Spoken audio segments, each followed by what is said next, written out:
बारूद। Inspector steel. महानगर जिसमें प्रवेश करने वाले रास्ते पर चेक पोस्ट बनाई जाती है, अति आधुनिक व्यक्ति या सामान शहर में प्रवेश न कर सके। इन चेक पोस्टों में तैनात कानून के रखवाले बड़ी मुस्तैदी से अपने फर्ज को अंजाम देते हैं, कुछ इस तरह से और कुछ इस तरह से। राजनगर एक ऐसी चेक पोस्ट पर ये नीचे या देखा ट्रक में क्या भरा है।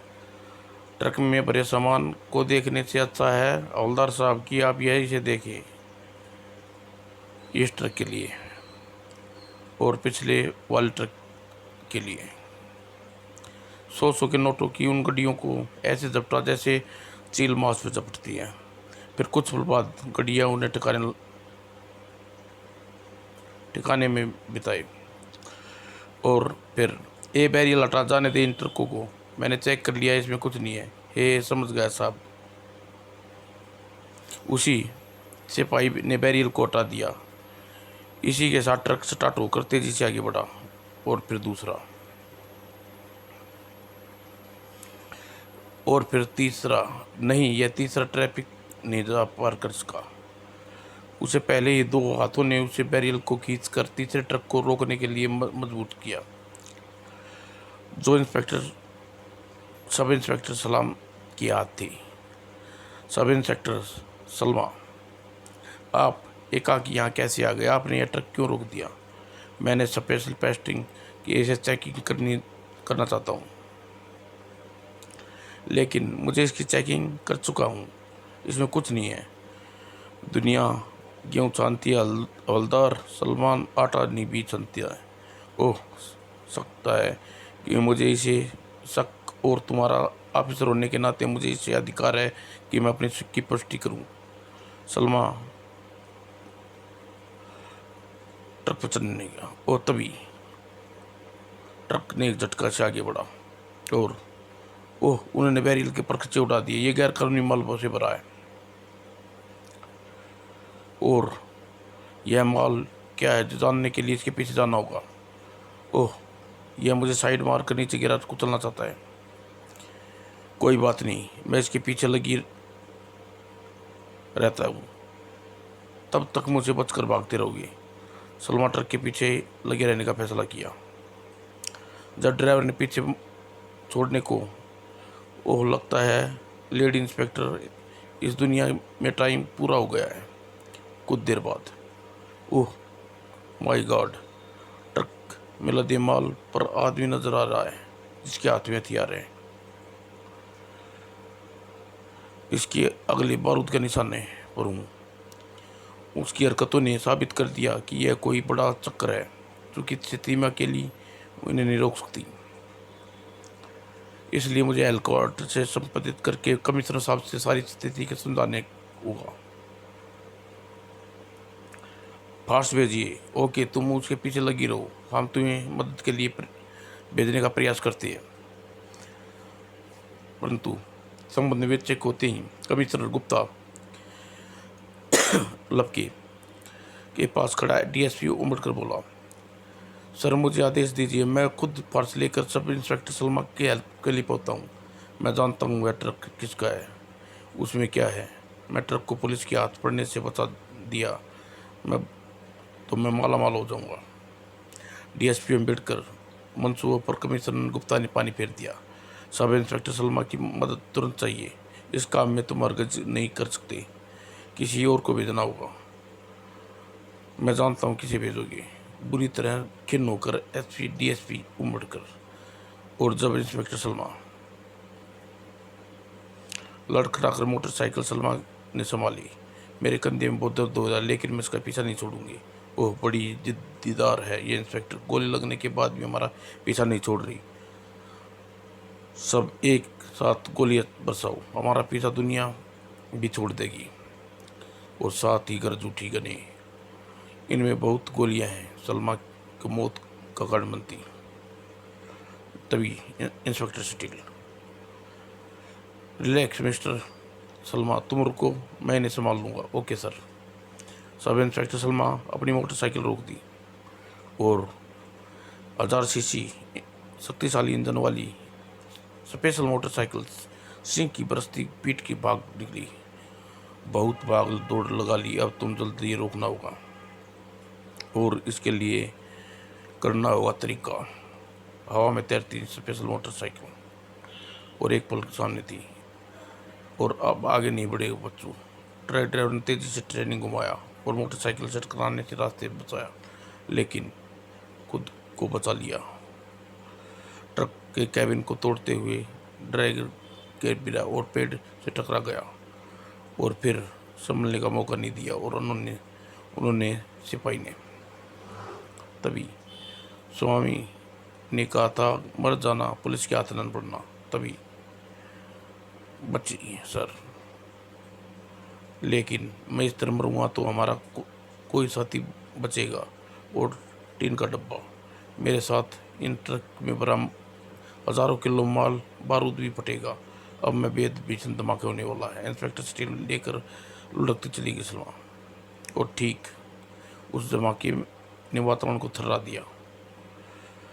सही सलामत तो इंस्पेक्टर स्टील वह सलमा तो विस्फोट की तेज आवाज़ की घबरा कर स्टील पर लिपट गई। ओह, इस स्थिति में सलमा के साथ इंस्पेक्टर स्टील का दिमाग भी सुतम रह गया। अगर इंस्पेक्टर स्टील की आवाज़ ने संभाल चुका होता तो सब इंस्पेक्टर सलमा करो उठे थे। Sorry sorry sir, never mind, all right. Sir, हम जमीन पर गाड़ी जा रुकी। उसी चलन इंस्पेक्टर स्टील, तुम्हें गोली लगी है सब इंस्पेक्टर? यस सर, बस खरोच लगी है, निकल गई। ड्रेसिंग का करा लूँगी, ठीक हो जाएगी। इंस्पेक्टर स्टील ने विषय बदला। एक आदमी की वफादारी ने सारा खेल बिगाड़ दिया। मैं तो सिर्फ एक ट्रक का पीछा कर सकती थी, लेकिन मुझे पक्का यकीन है कम से कम ऐसे 2 ट्रक अपनी मंजिल पर पहुंच चुके हैं। लेकिन ट्रक किसके हैं? उसमें पर हथियार बारूद पहुंचने के लिए लोग जिनकी रिश्वत लेकर उन ट्रकों को चेक पोस्ट से गुजरने दिया। चेक पोस्ट की तरफ inspector steel, sub inspector Salma अपने अपने विचारों में उमड़े हुए थे। उफ, क्या होगा? मुझे आज तक इंस्पेक्टर स्टील की क्यों कहती जा रही हूँ? जो कल इंस्पेक्टर अमर था, क्या उसके प्रति को जो जज्बा वर्षों से सजाए पड़ी हुआ जाग उठा है? इतना बारूद शहर में पहुंचकर बात संकेत आने वाले दिनों में बड़ी वारदात होने वाली है। वह ट्रक मेरा था मिस्टर त्रिपाठी, और आज मेरा हथियार भर ट्रक मेरी इच्छा से पकड़ा जाता तो, क्योंकि मैं चाहता था कि हमारे ग्रुप से जुड़ो, आप आरामजादे व्यक्ति पर उंगली उठा दी आज।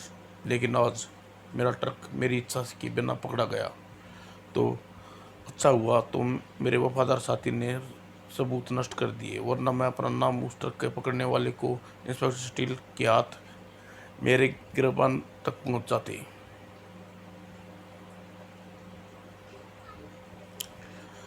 तुम होम मिनिस्टर मुख्य सचिव, सब इंस्पेक्टर स्टील का इंतजाम करो, वरना तुम जानते हो स्वामी हाथ भगवान भी लंबे हैं।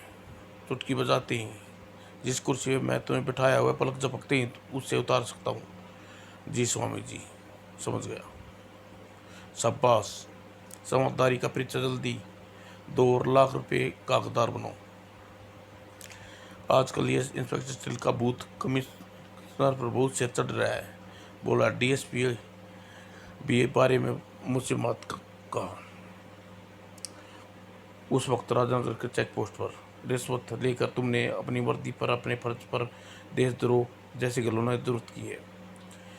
यह तुम्हारी सोच है इंस्पेक्टर, जबकि हकीकत यह है कि मुझे इन रुपयों की ज़रूरत थी, मैंने लिए हैं। ये सारे रुपये मेरी जेब में नहीं, रहने वाले छोटे मोटे सिपाही से लेकर अफसरों तक पहुंचेंगे। सिस्टम ऐसे ही चलता है इंस्पेक्टर। भला सोचो, विदेशों में इतना बड़ा बारूद और हथियार क्या जादू की ले आया?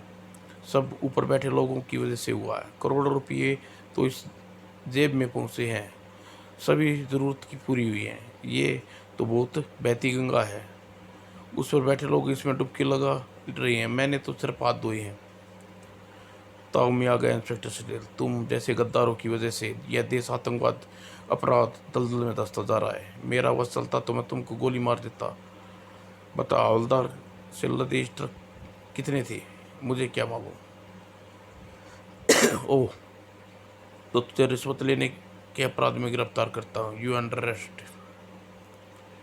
उधर कमिश्नर, तुम कमिश्नर ऑफ राजनगर पुलिस में मिस्टर गुप्ता, इसलिए तुम्हें सारे कायदे कानून ताक पर रखकर अपने रुतबे का इस्तेमाल कर रॉबर्ट को इंस्पेक्टर पद से नियुक्त कर दिया। तुम उसको इतना ज़्यादा महत्व दे रहे कि एक डीएसपी होते हुए भी एक महत्वपूर्ण मिशन के लिए तुमने मुझे रॉबर्ट को भेजा। तुम उसे रॉबर्ट को आगे पुलिस में कभी कोई महत्व नहीं देगी। तुम्हारे लिए व्यवहार से पुलिस वाले काम करने से अच्छा है। हो गई क्या हुआ, मुझे बताइए मिस्टर गुप्ता। पहले तो यह स्पष्ट करना चाहता हूँ कि जिस बारे में वे रोबोट कह रहे हो वह पूरा रोबोट नहीं है और उसकी तरह अच्छा बुरा सब समझता है। और दूसरी बात कि मैंने उसे अपनी मर्जी से इंस्पेक्टर के पद पर नियुक्त नहीं किया। इंस्पेक्टर अमर वह तो पहले ही इस पद पर था। उसी की जाबाज इंस्पेक्टर के दिमाग और स्टील के शरीर के में संरचना में पद नहीं चला जाता। ठीक है, इस तरह जैसे मेरे शरीर की खाल कोई बीमार हो जाए तो बदला नहीं जा सकता। प्लास्टिक सर्जरी करवा लूँ तो मेरा कमिश्नर को पद मुझसे नहीं छीन सकता, ऐसा ही हो सकता है। और चूंकि इंस्पेक्टर स्टील मेंटली फिजिकल कर्तव्य फिट है, एकदम फिट है, तो दुनिया की किसी कानून में नहीं लिखा कि उसके पद को नियुक्त कर दिया जाए। ओह, और मेरे से ज़्यादा महत्व इसलिए देता हूँ कि जिस मुसीबतों को देखकर बड़े बड़े शैतान के चक्के छूट जाते हैं, इंस्पेक्टर स्टील बेशक्ल पहुँच जाता है। और तुम्हारा आदेश ना मानने वाली बात, हाँ यह गलती थी, लेकिन असलियत जानने के लिए उस समय ज्यादती हो गया।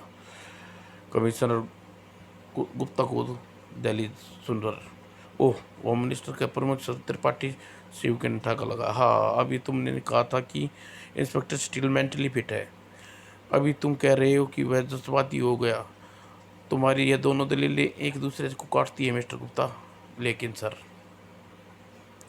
लेकिन वेकिन कुछ नहीं। मैंने सुनो, इंस्पेक्टर स्टील इतने बड़े शरीर में मौजूद छोटा दिमाग कभी भी जज्बातों में बह सकता है, और अगर उसके जज्बात पागलपन की हद तक बढ़ जाए तो जानते हो क्या होगा। तुम्हारे जैसे घटिया डॉक्टर अनीस उतना समर्थन उसे दिया है, उसे होते हुए तबाही पर काल साबित हो सकता है। एक ऐसे दरिंदा बन सकता है जिसको रोकना कोई बस की नहीं होगा। इसलिए उसके शरीर और दिमाग को गहन परीक्षण करने की जरूरत है, और उसके लिए तुम्हें हमें बहुत पहुंचे हुए वैज्ञानिकों की जांच कसौटी पर बैठाने का फैसला कर लिया है। उस जांच के बाद इंस्पेक्टर सटील को पुलिस डिपार्टमेंट के लिए काम कर सकेगा। इसलिए कुछ दिन उसे सस्पेंड करने का आदेश देते हैं। नहीं नहीं सर, नहीं, ऐसा नहीं हो सकता। Mister Gupta, go on you duty because you are commissioner of Rajnagar police and you are very responsible officer. Yes, खुशखबरी मुझे तुरंत स्वामी को देनी चाहिए। कमिश्नर गुप्ता भारी मन से सचिव के कमरे से बाहर निकल पड़ा। सचिव फोन पर स्वामी के साथ पलटा। हमारे रास्ते में आई एकमात्र अड़चन खत्म हो चुकी है, अब तुम्हें अपना मिशन शुरू करना होगा। जी स्वामी जी, बारूद हथियार जरूरतमंदों के हाथ पहुँचा दिया जाएगा, और शहर में ऐसे मद हमें फैलाने होंगे, और फिर जाने का समय हो। इधर पुलिस हेडक्वार्टर, यह क्या कह रहे हैं कमिश्नर साहब, कह दिए झूठ है। सच को झूठ का सांस मुझ में नहीं है। असीम सच यही है कि इंस्पेक्टर स्टील नामक तुम आविष्कार एक उच्च स्तरीय वैज्ञानिक की जांच कमेटी बैठाने का निर्णय किया गया है, और तुम तक कमेटी की रिपोर्ट नहीं आ जाती तब तक तुम इंस्पेक्टर स्टील सस्पेंड किया जाता है। यह आदेश अभी लागू होता है। लेकिन सर, मुझे मेरा कसूर क्या है, यह मैं खुद नहीं जानता, लेकिन चूंकि यह ऊपर से आदेश आया इसलिए मामले के लिए बाध्य हूँ। इसलिए सर्विस पिस्टल मुझे दो, और अपने हेड मिनिस्टर फिलहाल अपने नाम के आगे इंस्पेक्टर शब्द मिटा दो। आज तुम स्टील हो, सिर्फ स्टील। मुझे अरेस्ट करने के पीछे इंस्पेक्टर साहब कोई निजी कारण भी हो सकता है। कहीं ये रिश्वत स्कैंडल तो नहीं। और बाहर निकलता चला गया। मन ही मन लाख बातें सोचने की सटील के मुंह से एक शब्द नहीं कहा।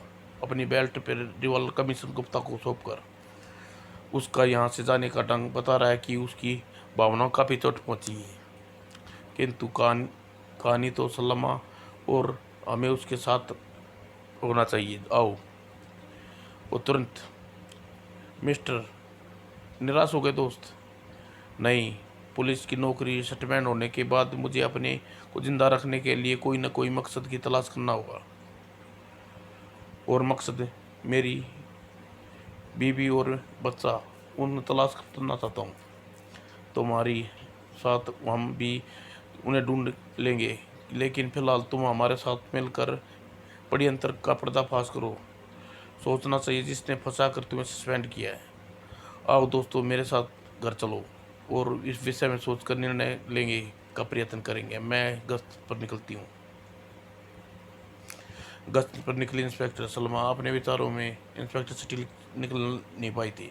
इंस्पेक्टर सटील अपने बीवी बच्चे को ढूंढना चाहता है, लेकिन उसे क्या कभी सोचा होगा कि जो बीवी अमर के रूप में उसके साथ न रह सकी, वो रोबोट के रूप में उसके साथ रह पाएगी? क्या उसका बच्चा रोबोट और उसके स्वीकार कर पाएंगे?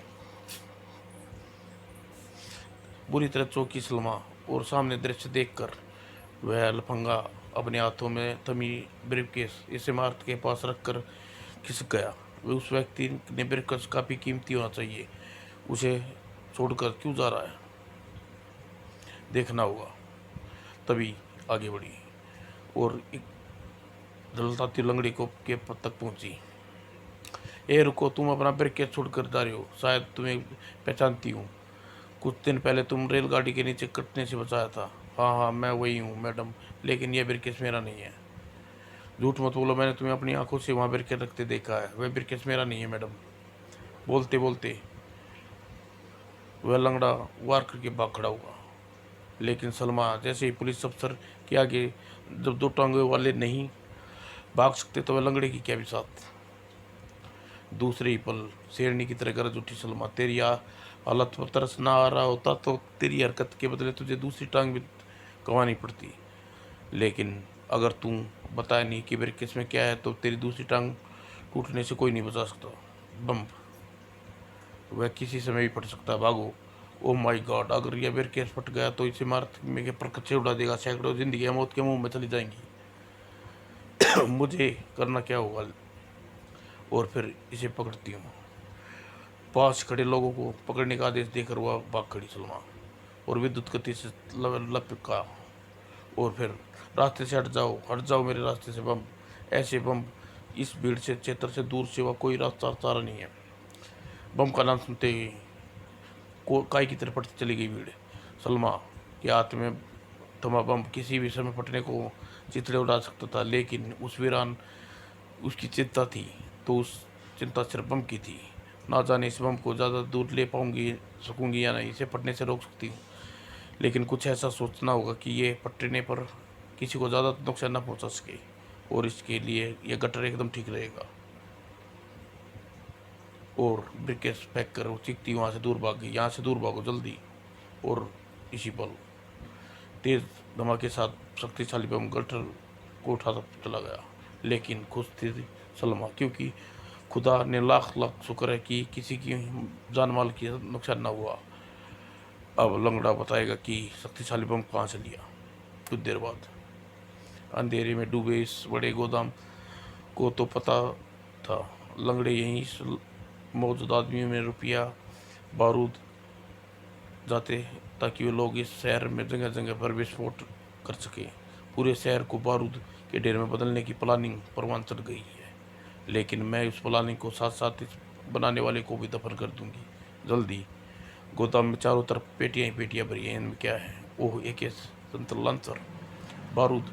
ओह, मैंने सपने में भी नहीं सोचा था कि इतनी रफ्तार खतरनाक होगी। साथ ही यह भी नहीं सोचा होगा इंस्पेक्टर कि मौत इस अंदाज में यहाँ तुम्हारा इंतजार करती मिलेगी। ओह, मेरी उपस्थिति का अभ्यास इनने घेर लिया है। अब करो तो करो क्या, बाली मिसाल को अंजाम देते काम करना होगा। बेवकूफ़ देख क्या रहे हो? तुम्हारे हाथों में गनी है, ख़त्म कर डालो इसे। सिर्फ हाथों में गन थामने से कुछ नहीं होता, उसे चलाने के लिए तेज़ी से और फुर्ती भी की ज़रूरत होती है। और फुर्ती तेज़ी समय से पहले इस्तेमाल करने की। और तेज़ी ख़त्म गोलियाँ। हाँ हाँ, सिर्फ 6 गोलियाँ केवल पे हमारा मुकाबला करने आई थी। हाँ हाँ, सिर्फ 6 गोलियाँ नहीं, बल्कि इस हौसले के और जज्बात के साथ मुकाबला करने आई थी कि तुम्हें नाम मात्र भी नहीं है, जबकि मुझ में कूट कूट के भरा हुआ है। सही कहा, एकदम सही कहा। इसलिए महिला पुलिस, लेकिन मेरे सेवक, इन्हें ऐसी स्थिति में निपटने के लिए तैयार किया है जिन्हें जल्दबाजी हौसले के साथ जान की भी शरीर से निकाल देंगे। ताकतवर, शक्तिशाली, आज्ञा स्वामी। स्वामी जल्दी इन दोनों सेवकों को आज्ञा देता चला गया। और उधर सांस और जज्बात के पल संयम हासिल कर चुकी थी। अब तुम आंखें हवालात में जाकर खुलेंगी और आंखें खुलेंगी यमराज के पास। ओह गॉड, ये दोनों इस पहलवान सीधी डब्ल्यू रिंग से निकल कर आए लगते हैं। डब्ल्यू पहलवान जैसे हम उससे भी बहुत फर्क है। पैसे खेलते हैं और हम खेलते हैं खतरे, मौत का खेल। उफ, शरीर पर मेरे कोई असर नहीं हुआ, जबकि इनकी वार से रॉकेट बना डाला। ओह, मुझे मार ये देने पर उतारू है। दोनों विशाल पहलवानों के सामने बच्ची साबित हो रही थी सलमा। जल्दी उन तरफ लड़ाई भी क्षण सलमा जिंदगी के आखिरी क्षण साबित होने वाले थे। हम दोनों संयुक्त वार अब तेरा कचुम्बर निकाल देगा। तभी सलमा वार करने के लिए उठे हाथ पहलवानों उन हाथों को फौलादी शिकंजे में फंस कर रह गई। ओह, और तो ऊपर हाथ उठाना पाप है, पाप की सजा है। इंस्पेक्टर स्टील, इंस्पेक्टर स्टील नहीं, सलमा स्टील, सिर्फ स्टील। स्टील, यह पहाड़ हमसे टकरा गए चूर चूर हो जाती है। बड़ाक बड़ाक। तुम्हारी तरह मैं भी कभी तोड़ फोड़ पर विश्वास रखता था, लेकिन मैं सम्मान नहीं, तुम जैसे के थोबड़े तोड़ता हूँ। एक पहलवान वहीं दराशी हो गया। बचा दूसरा, तुम जो सैकड़ों को धूल में सुटाई है। तुम्हारे वारों से लगता है तुम कह रहे हो जरूरत नहीं होगा। तुमने जिसके साथ ऐसा किया मेरे होंगे, पर मैं नहीं हूँगा। पेटियों ने उसे डेर को, पहलवान को भी उठने की मौका नहीं मिला। सब बेहोश हो गई। इन सब को गिरफ्तार करता हूँ। ओह सॉरी, इन्हें गिरफ्तार कर नहीं सकता, मुझे यह अथॉरिटी नहीं है। तुम इन्हें संभालो। तुम्हें इन शब्दों में जो भावना और दर्द छिपा है मैं अच्छी तरह समझ रही हूँ। स्टिल, तुम इंस्पेक्टर नहीं हो। इस बात का दुख मस्तिष्क में बुरी तरह चोट कर रहा है, लेकिन तुम फिक्र मत करो, अल्लाह ने चाहा तुम जल्दी ही बहाल हो जाओगे। मुझे उस दिन का बेसब्री से इंतजार है। खैर, तुम छोड़ो इन बातों को, तुम अपराधियों को गिरफ्तार करो ताकि अपराध उसे पूछताछ कर मुख्य अपराधी कहाँ पहुँच सके। भारी मन से अपराधियों को गिरफ्तार करने में जुट गई। इंस्पेक्टर स्टिल देखता रह गया कि उसकी मस्त आंखें जिसकी मुसीबत आंखों में होती है, निश्चिंत आंसुओं से भरी होती है। समाप्त।